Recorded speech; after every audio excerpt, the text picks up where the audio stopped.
দেখতে খুব লোভনীয় লাগছে, তাই না? মনে হচ্ছে না এক পিস খেয়ে নিই? ঠিক তাই, গরম যেন এবছর পিছুই ছাড়ছে না।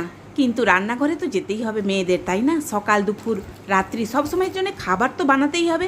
যদি কম সময়ে কিছু বানানো যায়, এই আর কি। নিয়েছি চালের গুঁড়ো, ওই গুঁড়োটাকে একটু গ্রেট করা গাজর, নুন, জল দিয়ে ভালো করে মেখে রেখেছিলাম 10 মিনিট। এরপর বেকিং পাউডার দিয়ে ভালো করে মেখে নিলাম। এদিকে একটা ডিশে তেল মাখিয়ে রেখেছিলাম, এই ব্যাটারটা দিয়ে ভালো করে সেট করে নেব। ওপর থেকে একটু লঙ্কার গুঁড়ো ছড়িয়ে দিলাম, এতে দেখতেও ভালো লাগবে আর খেতেও ভালো লাগবে।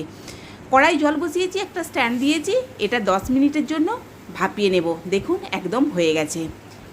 নামিয়ে ঠান্ডা করতে দেবো। এদিকে কড়াই বসিয়ে সরষের তেল দিয়েছি, কাঁচা লঙ্কা, পেঁয়াজ, টমেটো দিয়ে একটু নেড়ে নেব। দিয়ে দেবো নুন আর হলুদ। বেশ ভালো করে আর একটু কষিয়ে নিয়ে একটু তেঁতুলের জল দেবো, একটু টকটক ভাব হলে ভালো লাগবে। আপনারা চাইলে লেবুও দিতে পারেন। এইদিকে ঠান্ডা হয়ে গেছে, এগুলো পিস পিস করে কেটে নেব। ওপর থেকে চাটনিটা দিয়ে দিলে রেডি টিফিন।